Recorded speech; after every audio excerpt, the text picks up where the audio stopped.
살면서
모든 게 바로 바른말, 그리스도 예수의 말씀과 경건에 관한 교훈을 따르지 않은 것이 비롯되어집니다.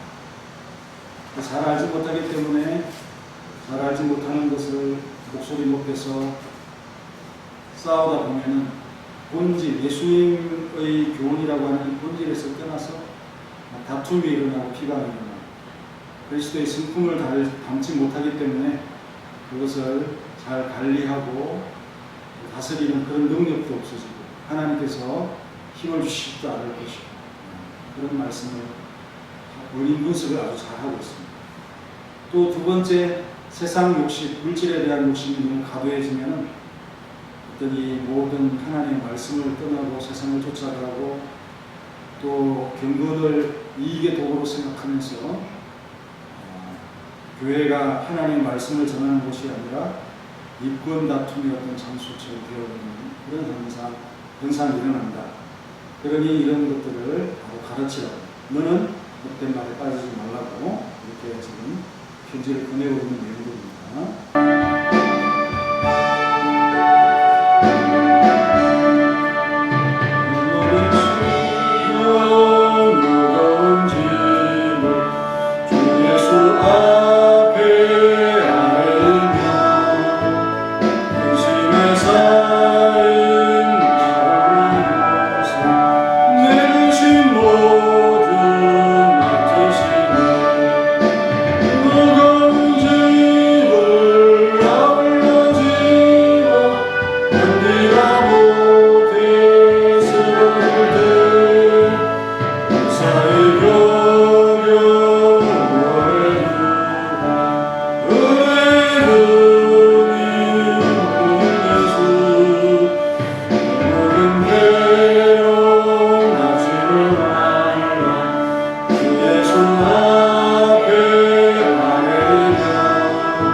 내가 비판당할 때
이끌어 주시고 인도하여 주시고 또 내려주시며 풍성하게 하신 하나님의 은혜를 항상 기억하면서 주님을 바라보며 구하며 살아갈 수 있는 겸손한 또 자신을 잘 깨달을 수 있는 모든 자들이 될 수 있도록 도와주시고 하나님의 말씀 앞에 순종할 수 있는 믿음을 허락하옵소서. 예수님의 이름으로 기도하옵나이다.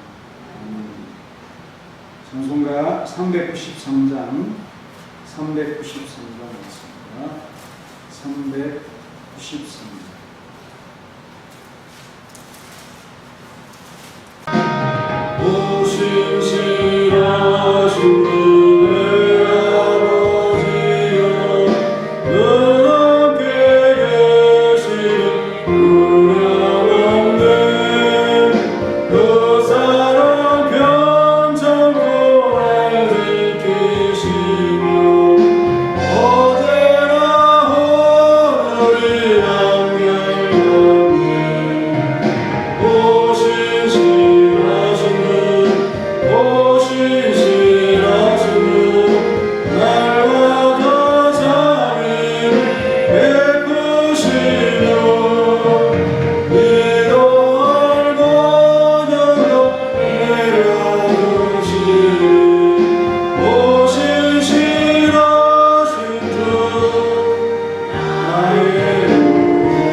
디모데전서 6장 15절 16절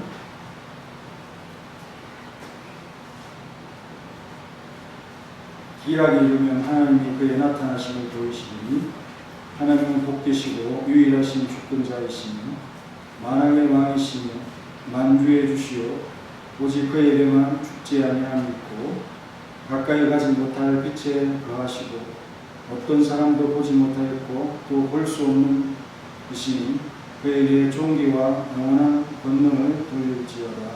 아멘. 본문은 하나님께 영광 돌리는 부분입니다. 모든 이 마지막 부분에는 하나님 앞에 영광 돌리는 것으로 마무리를 하는 것이 마땅한 것입니다. 하나님께 영광, 하나님께 찬송함을 마지막에는 항상 기억하면서 우리가 살아야 될 것 같습니다.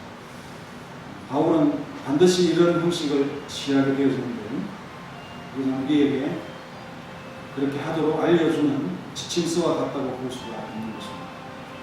그래서 우리의 사명이나 일이나 또 찬양이나 또 우리의 일생이 바로 이와 같은 것이 찬양으로 시작했다가 찬양으로 끝나고 오직 영광으로 시작해서 오직 영광으로 끝날 수 있는 그런 삶이 될 때 참 하나님의 백성다운 깨끗한 또 순전한 삶이 안 됩니다. 그렇게 우리가 이 말씀을 보면서 깨달아지는 것입니다. 그럼 우리 하나님은 이 문장의 형식에 의하면 이런 분이시니까 우리가 존귀와 또 모든 영광을 영원한 권능을 하나님 앞에 돌려야 한다라고 하면서 아멘으로 이 문장의 형식이 바로 그렇게 되어져 있고 구조로 되어져 있습니다. 그래서 15절에 하나님은 복되신 분이시다. 하나님은 유일하신 주권자이시고 만왕의 왕이시고 만주의 주시라 이렇게 15절에서 말씀을 했죠. 16절에는 하나님께만 죽지 아니함이 있고 빛에 가시기 때문에 가까이 가지 못한다. 어떤 사람도 볼 수 없는 분이시고 또 볼 수도 없는, 보지 못하였고 또 볼 수도 없는 그런 분이시다 라고 하면서 마지막에는 그에게 존귀와 영원한 권능이 있을지어다 돌릴지어다 아멘 이렇게 했습니다. 왜 하나님 앞에 존귀와 영원한 권능을 돌려야 합니다. 하나님은 복되신 분이시라고 첫 번째 얘기했습니다. 첫 번째가 가장 중요하니까 복이라는 단어가 하나님에게 크다 하는 사실을 우리가 깨닫게 되어지는 거죠. 복이라는 단어를 우리 잘 알고 있습니다. 하나님은 크신 분이시죠. 영광된 분이시고 풍성하시고 거룩하시고 구별되시다 하는 모든 표현을 다 담고 있는 단어가 바로 복이라고 보면 되겠습니다. 그래서 복의 근원으로서 모든 피조물들의 천사들까지라도 하나님께서 공급하여 주시는 것으로 풍성하게 살아가고 있다 하는 사실을 우리 성경 말씀을 통해서 깨닫게 되어집니다. 그리고 이 복은 영광, 축복 이런 단어들과 같이 함께 잘 쓰이고 있죠. 그래서 디모데전서 1장 11절 처음 그런 말씀을 했습니다. 모든 교훈은 하나님께서 내게 맡기셨는데 영광의 복음이다. 복 대신 하나님의 영광의 복음이다. 그렇게 하면서 이 교훈을 너희들에게 전한다는 말씀으로 시작을 했죠. 그래서 여기 복 대신 하나님 그리고 그가 우리에게 주시는 복음은 영광의 복음입니다. 이렇게 말씀합니다. 또 히브리서 6장 14절을 보면은 아브라함의 약속을 언급하면서 너희들에게 내가 복 주고 복을 주고 너를 번성케 하고 번성케 하라. 하나님께서 이런 말씀을 하셨어요. 그 말씀을 인용을 하고 있습니다. 그리고 7장, 히브리서 7장 7절에는 이런 일에는 논란의 여지가 없다. 낮은 자가 높은 자로부터 축복을 받는 것이다. 축복은 위로부터 온다는 겁니다. 그래서 우리가 하나님을 축복한다고 표현하는 이 말에 어폐가 있는 겁니다. 하나님께서 나를 제사장을 축복합니다. 높은 자가 낮은 자에게 축복하는 것이다. 또 마태복음 25장 34절에는 어떠한 사람이 복을 받은 자들이 아버지의 복을 받은 자들이 오른편입니다.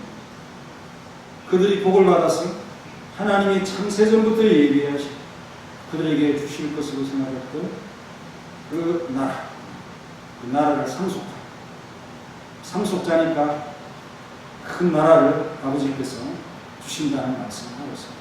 그런데 그것이 다 하나님께서 창세전에 예비된 그런 나라. 하나님의 영광 아래 살아가는 자들, 복된 자들은 어떤 자들이냐? 하나님의 이 영광된 복음을 받은 자들, 하나님의 자녀로서 하나님의 나라를 상속받은 그런 백성입니다. 또 육이나 영이나 번성하고 번성하는 자, 큰 민족을 이루는 백성. 나라라는 것이 육의 나라만 있는 것이 아니죠.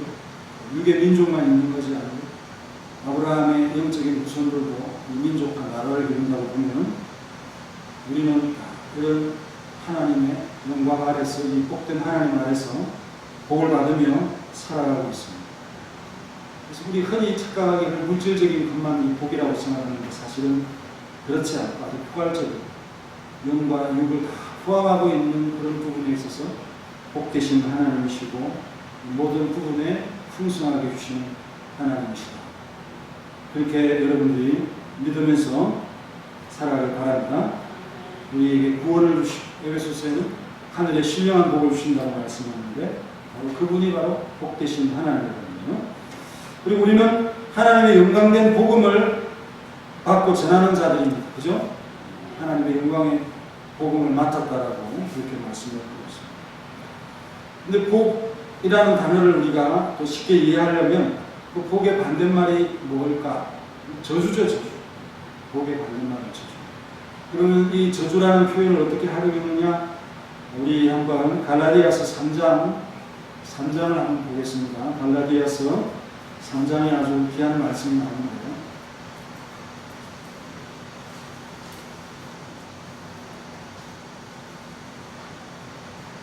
바울 스승이죠.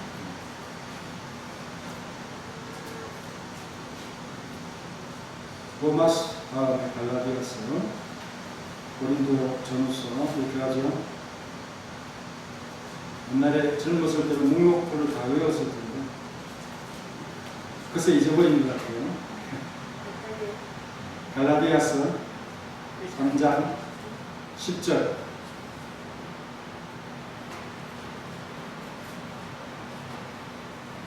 어떤 자들이 저주 아래 있다고 했습니까? 율법의 행위 아래 있는 자. 왜? 율법책에 기록된 대로 모든 일들 항상 행하지 않는, 강조가 있죠. 모든 일을 항상 행하지 못하죠. 그럴 수 없으니까 저주 아래 있다는 거예요. 그래서 13절에 그 저주를 풀시기 위해서 우리 예수님의 행하신 행위가 있는데요. 나무에 달리는 거죠. 13절 다 같이 읽겠습니다. 시작.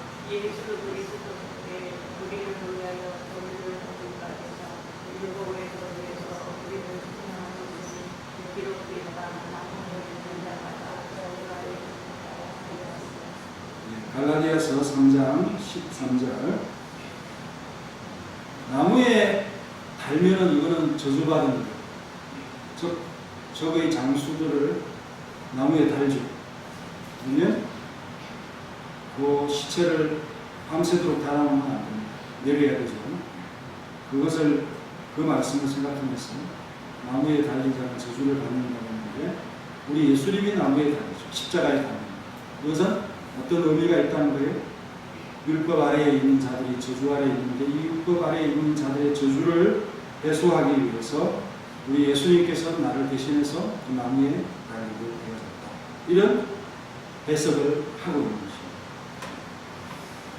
그러면 저주 아래에 있는 자들의 결국은 뭡니까? 불못이고 영원한 멸망이죠. 저주 아래에 우리가 있다고 생각을 합시다. 그러면 얼마나 끔찍한 일입니다.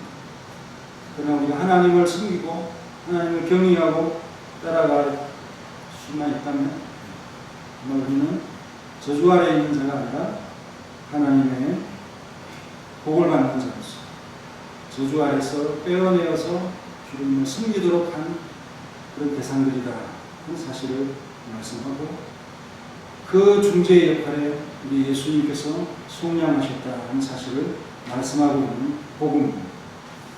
저주를 생각하니까 또 이 복이라는 단어가 얼마나 우리 행복인가를 잘 이해시키게 되어지는 거죠.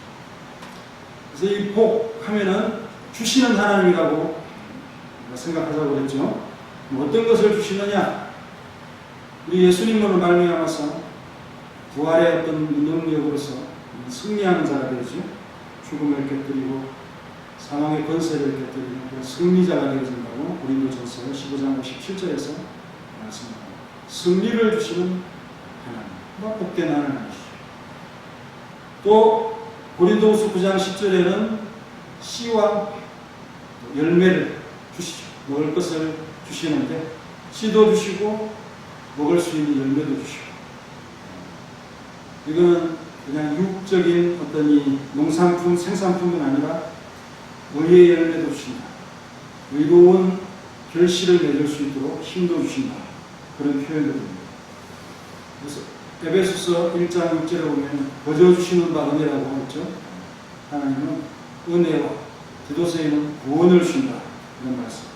히브리서 11장에는 우리 하나님은 자기를 찾는 자들에게 뭘 주신다? 상을 주신다. 상 주시고 또 구원을 주시고 영생을 주시고 육의 열매와 또 영적인 열매를 맺히게끔 하시는 우리 하나님, 복된 하나님을 생각해 보면서 이 복이라는 얘기가 조금 우리가 껄끄러워서 좀 기복적이 아닌가, 복만 생각한다 이런 생각을 말을 많이 하기 때문에 복이라는 단어를 사용하기를 주저하지만 사실은 의미를 생각해 보면 너무나 엄청난 말씀입니다. 그래서 바울처럼 복되신 하나님이라고 하는 이 호칭을 기도 중에 여러분 많이 언급할 수 있는 여러분들이 되시길 간절히 바랍니다.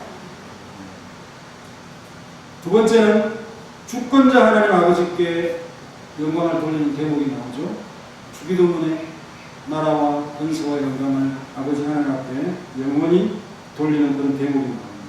그런 것처럼 유일하신 주권자이시며 만왕의 왕이시요 만주의 주시라고 고백을 하고 있죠. 유일한 주권자니까 두 주권자가 없으니까 한 분만 섬기면 된다는 그런 말씀이 되겠죠. 오직 그 주권자이신 그분만 잘 섬기면 된다. 인생이 주권자가 아니고 세상의 왕들도 주권자가 아니다. 그런 착각을 하면서 우리가 살아갈 때가 있습니다. 그래서 세상의 주권자를 두려워하기도 하고 그 세상의 주권자를 섬기기도 하고 그 주권자의 명령에 불신앙이 가득히 담겨져 있음에도 불구하고 두려워서 따라가게 됩니다. 바로 그런 것을 예방하기 위해서 하시는 말씀입니다. 그래서 참된 왕을 깨달아야 됩니다. 만왕의 왕이시고 만주의 주시고 오직 유일한 왕이시고 최고의 왕이시고 최고의 주님이시다 하는 말씀을 강조하고 있으면서 모든 왕들은, 주권자들은 이 하나님 아래에 다 있다 하는 말씀을 지금 하고 있습니다.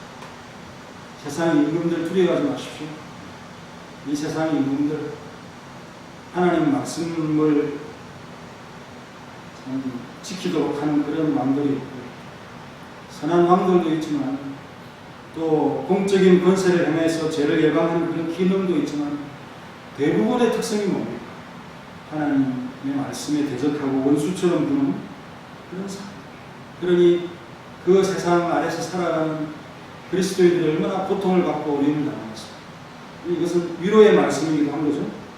로마의 그 권세가 큰, 그러나 그것은 원수고 짐승의 권세고 하나님께 나중에는 최종 심판으로 멸망받을 수밖에 없는 그런 존재고, 그러니 이런 자들이 득세하고 의기양양하다고 해서 기를 뺏기고 두려워하고 용기를 세상이 끝난 것처럼 낙담을 하고 그렇게 하십니다. 이 세상의 핍박과 어려움 주님 오실 때까지 계속될 것이다. 그러니 우리들은 세상에 소망을 두지 말고 하나님께 소망을 두라는 그런 말씀으로 나아갔습니다. 이 권세의 성격을 잘 파악하여야만이 제대로 신앙생활을 할 수 있다. 이 세상의 역사가 어떻게 진행될 것인가를 잘 깨달아야 우리가 하나님의 말씀대로 이 구속사의 방향을 잘 깨달으면서 살아갈 수 있다는 말씀을 하기 위한 그런 이 신앙이 여기에 가득 담겨 있다는 것을 잊지 마시고 참 왕을 잘 깨닫는 우리 모두가 되시기를 간절히 바랍니다. 오늘은 마지막에 범자에서 하나님께서 내리침을 나눈, 쫓겨남을 나눈 이렇게 말씀을 하고 있습니다. 영생불사, 영생불멸의 하나님에 대해서 말씀하고 있습니다. 생명과 신비, 거룩함과 영광, 이런 말씀들이 이어지고 있는 거죠. 16절에 오직 그에게만 죽지 아니함이 있고 가까이 가지 못할 빛에 가시고 어떤 사람도 보지 못했고 또 볼 수 없는 분이시라고 말씀하고 있습니다. 여기서도 두 가지 측면의 의도가 있다고 봅니다. 먼저는 사실 자체죠. 하나님은 영원히 사시고 거룩하신 분이시라는 것이라고 사실이죠. 생명의 주인이시고 생명을 주시고 생명에 관여하시는 분이시라는 사실이 바로 진리입니다. 그리고 너무도 영광되고 거룩하시어 사람의 접근을 허용하지 않는 분이시라는 그것을 우리가 깨달아야 한다는 겁니다. 유한한 사람과 다른 존재임을 강조하고자 하는 의도가 여기에는 또 분명히 있고요. 다음으로는 하나님을 떠나서는 어떠한 행복, 어떠한 가치의 탁월성도, 어떠한 생명도 있을 수 없음을 강조하려는 의도가 있음을 발견하게 됩니다. 나 모든 피조물들은 하나님으로부터 생명을 빌어온 존재다 라고 깨달아야 합니다. 주인이 도로 찾으면 내가 아무런 항변도 할 수 없이 가져가셔야만 되는 생명의 주인이시라는 것입니다. 하나님은 본래부터 불멸의 존재고 불사의 권세를 가지신 분이시다. 하나님께서 피조물들에게 또 천사들에게까지 힘과 능력을 주시지 않을 경우에는 호흡과 생존조차도 불가능했습니다. 우리는 하나님께서 우리에게 맡기신 것을 가지고 살아가는 존재다. 위탁적인 존재다. 그렇게 겸손하게 깨달아져야 할 것입니다. 빛이 없으면 해도 존재할 수 없고 해가 없으면 달도 빛을 낼 수 없는 이치와 같습니다. 창세기 1장에 첫째 날에 그 빛이 없으면 넷째 날에 해와 달과 별들의 그 영광이 있을 수 있겠습니다.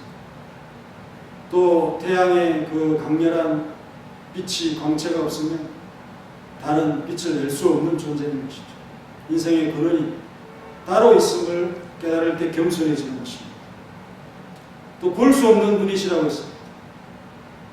보지도 못했고 볼 수도 없는 그 하나님을 알고자 하던 가시적인 무언가를 기대하는 그런 호기심, 도리어 하나님을 알게 하는 그 하나님의 노여움을 잘못된 접근이라는 사실을 여러분 깨달으면서 언젠가는 자신을 나타내어 보이신다 라고 하시는 말씀 약속이 있습니다. 그래서 주께서 지금 우리에게 보이신 만큼 나타내시고 공개하신 만큼만 알면 충만한 것이고 만족스러운 것이다. 이게 우리가 알아야 될 하나님의 지식이 아니라는 수준이라는 것을 항상 겸손하게 깨닫고 살아가는 모두가 되시기를 바랍니다. 그럼에도 하나님은 자애롭고 사랑이 크신 분이시기에 두렵지만 아버지 같은 분으로서 사랑이 허용된 하나님이시라는 사실 또한 우리가 잊어서는 안 되겠죠. 충분히 영적으로 교제할 수 있고 하나님께서도 자애롭고 친절하게 답해 주시는 사랑이 많으신 우리 하나님 아니십니까? 우리는 가까이 갈 수도 보지도 못하시는 영광스럽고 신비스러운 분인 것은 당연하지만 충분히 느끼고 말씀 안에서 기도 안에서 성령 안에서 대화도 가능한 그런 인격적인 교제도 허용하시는 하나님이시라는 사실을 생각하면서 옛날의 구약 시대에 제사장 많이 하나님의 전에 들어가는 그러한 시대는 이제는 아닌 것입니다. 그래서 이런 말씀 때문에 하나님과 멀어지고 하나님 만날 수 없으니 하나님 볼 수 없으니 하나님 우리와 너무도 다른 분이시니라고 하면서 거리감을 두는 것은 또 바른 신앙생활이 아니라는 사실을 여러분들에게 강조하고 싶습니다. 우리가 마땅히 합당히 영광을 하나님 앞에 돌릴 수밖에 없고 이거는 당연하고요. 또 우리는 하나님 앞에 굴복하는 것이죠. 엎드리는 것이고 순종하기고 항복이고 여기에 무슨 토를 달고 여기에 무슨 설명을 달고 절대로 그렇게 하면 안 돼요. 하나님 나는 하나님 앞에 달렸으니 하나님만이 영광 받으시고 나를 마음껏 사용해 주십시오 라고 하는 마음으로 영광을 올려드리고 그 마지막에 복종하겠습니다. 그러면서 하는 표현이 뭡니까? 마지막 부분 읽겠습니다. 자, 16절 그에게 자 시작.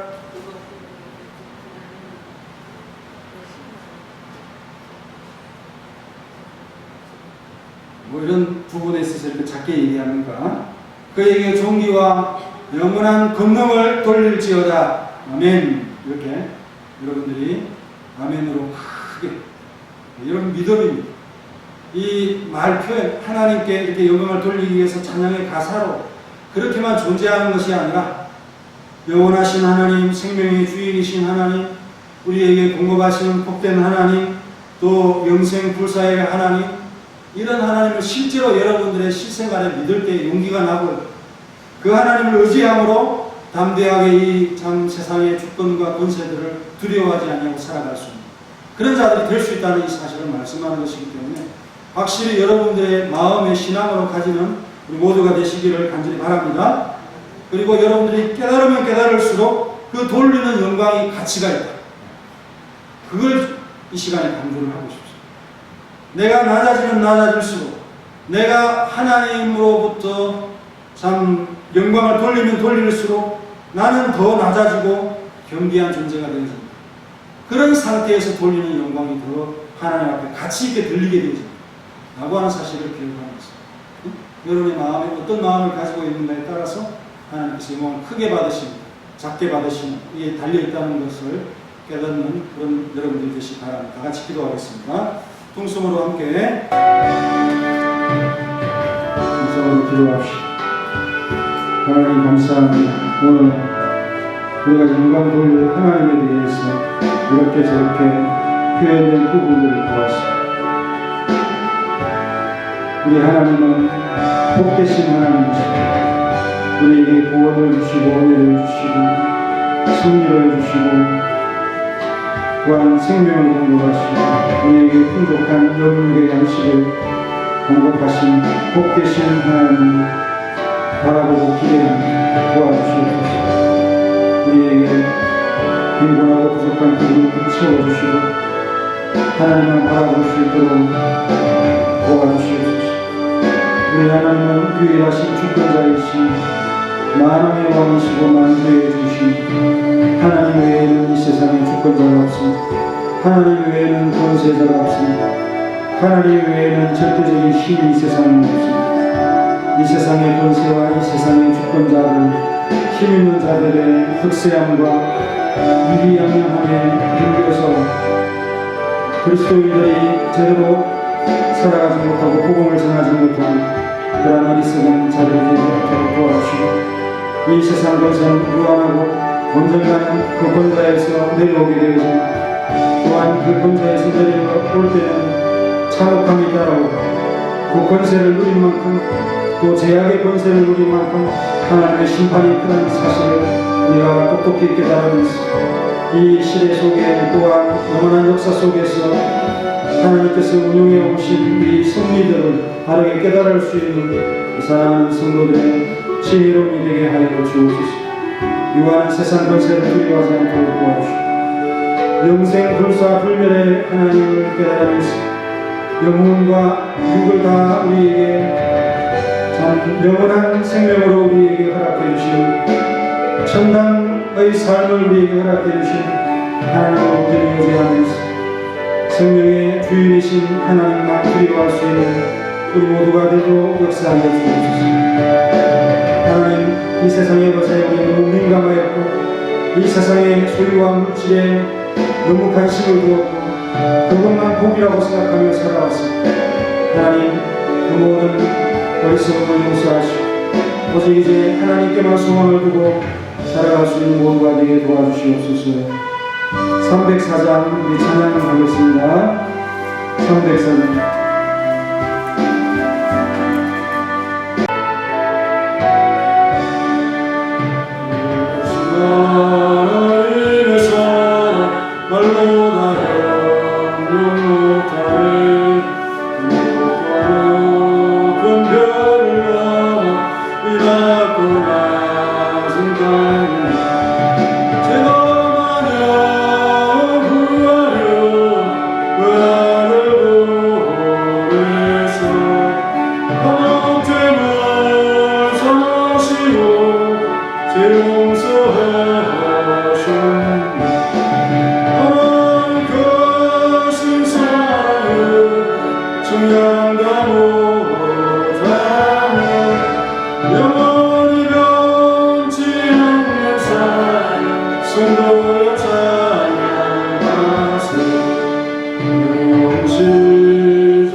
이제는 우리 구주 예수 그리스도의 은혜와 독생자 주신 놀라우신 하나님의 사랑과 성령님의 교통하심이 우리 하나님, 우리가 감히 가까이 갈 수 없는 거룩하고 영광된 분이시고 무한한 능력을 가지신 또 영원한 권능을 가지신 분이시지만 아버지처럼 자애롭고 또한 자신의 아들을 우리를 위해서 내놓으신 만큼 사랑이 크신 그 하나님을 오직 섬기고 영광 돌리고 원하는 우리 사랑하는 모든 성도들 머리 위에 이제로부터 영원히 함께 있을지어다. 아멘. 안녕히 가십시오. 수고하셨습니다. 금요일에 뵙겠습니다.